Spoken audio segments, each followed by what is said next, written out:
You too. Well, even a place to sit while you're fishing here at Lake Johnson.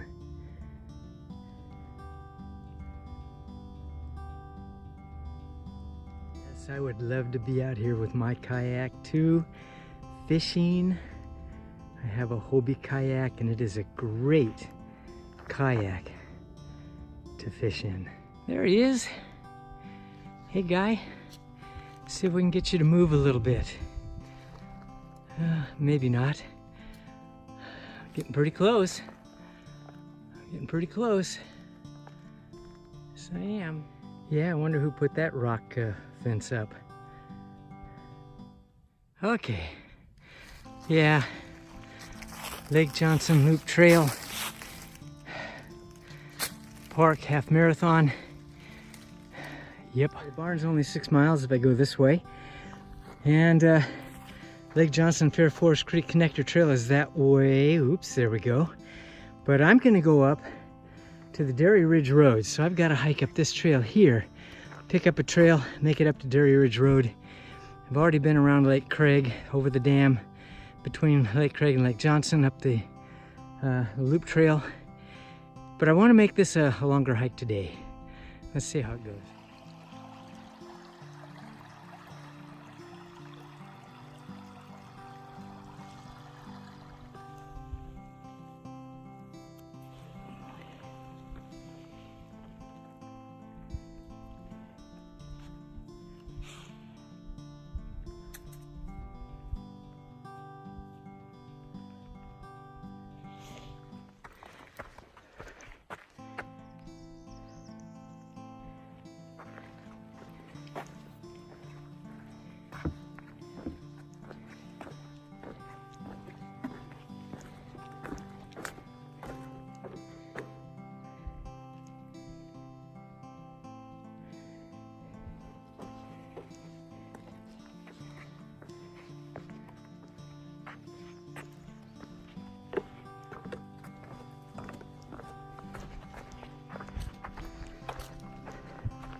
Look at that. Don't know how long this has been cut down, but for a while. But life finds a way. This is interesting. This old pine tree has been fallen for a long time. It's just disintegrating back into the woods. And there's the stump where it originated. But look at this tree. I think I know what happened. I think that it fell across this tree when it was very, very young. And the tree tried to grow up under it and grow up. But then this thing disintegrated to the point where this tree was able to upright itself just a bit and continue on growing. That's my theory. But it seems to be a pretty good theory to me. Interesting stuff.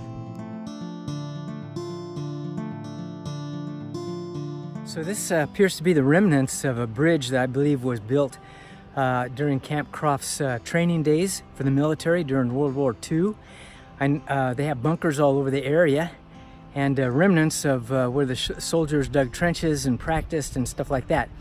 But this is also Kelsey Creek is right behind me. That's what this bridge goes over.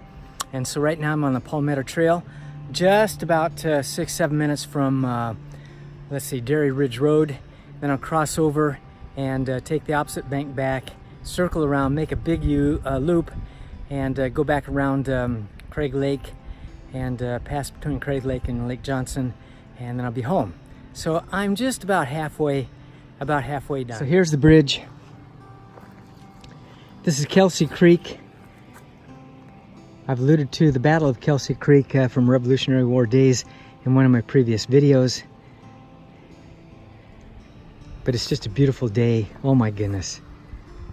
I've seen bikers and hikers and kayakers and haven't seen any horses yet. It's Dairy Ridge Road.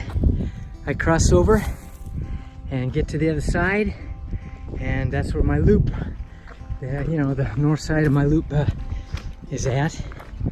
And this is the Croft Passage of the Palmetto Trail.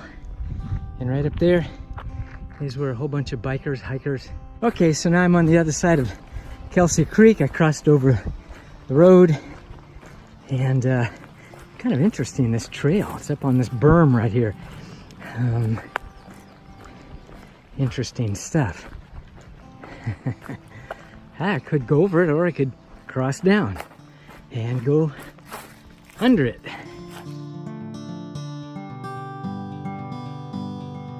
Yeah, snack time. Let's see.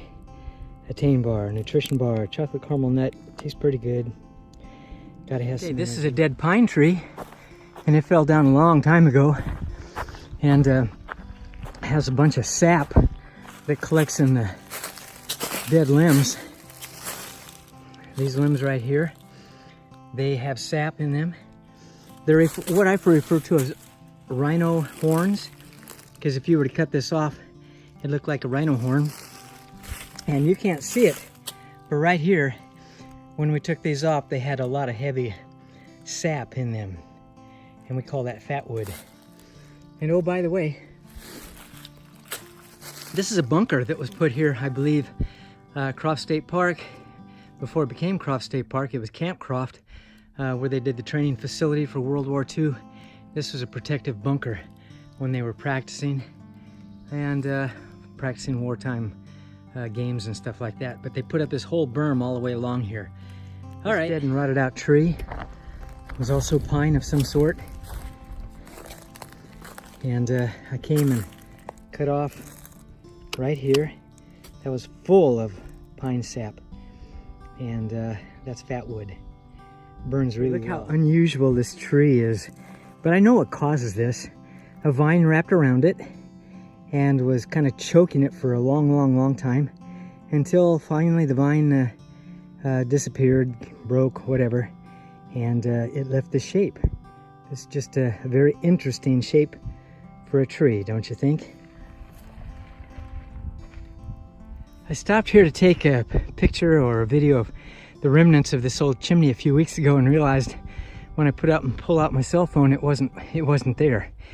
And I had to backtrack 2 miles, and I found that I'd left it at a picnic table up at Dairy Ridge Road parking lot where people park their cars. Okay, so anyway, this chimney is just the remnants of a house. There's the foundation stones around, and probably the 1700s, 1800s, and that's about how these things range, because there's a bunch of them in the park, and that's the ages. And we have some we have some cemetery places around here, and that's the age of the people who occupied these houses back in the 17 and 1800s. Interesting stuff. Okay, this is a great example of what I was talking about when a pine tree disintegrates, and about the only thing left is where it has a lot of pine resin that's collected. And so these are the branches that came out of the trunk. And so I've carved this back just a little bit so that you can see the richness of that pine sap or pine resin. And this makes excellent burning firewood. It smokes a lot, but it catches a flame really well. And you can find these rhino horns, as I call them, all over in the woods from pine trees that have disintegrated and left nothing but pine resin filled limbs. Cedar tree, and the bark that it leaves just peels off on its own and falls to the ground. But you can take this stuff, and it really is nice for being able to start a fire. You just take this and make sure it's plenty dry, crumple it all up and real fine until you get lots of good fine stuff. And you can just put a spark to this, and it does really well for creating an ember and then getting wood going and get it started. But anyway, it's natural stuff all over in the woods where you find cedar trees. Of course, you're not hurting the tree. This stuff's just falling off. Well, I'm gonna get back on the trail and keep hiking. Wonder if he's caught anything. Looks fun. Now that's a bunch of turtles. 1, 2, 3, 4, 5, 6. Uh-huh.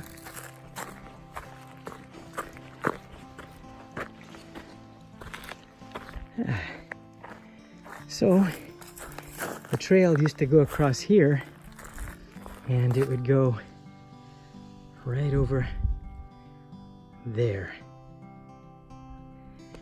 But this has all been washed away. Engineers are working on how to resolve this issue. Overflow coming over the dam at Lake Johnson Dam with 3 weeks of rain created all of this problem.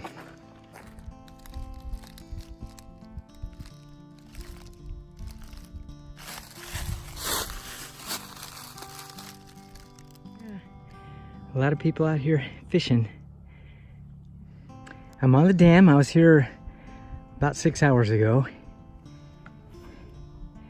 And you can't see them, but there's ducks out there on the lake. Boat way over there. A couple of boats over here. A couple of fishermen, women, dogs. Well, fixing up the horse arena, because they're gonna have lots of good things going on for the horses. There's the bleachers.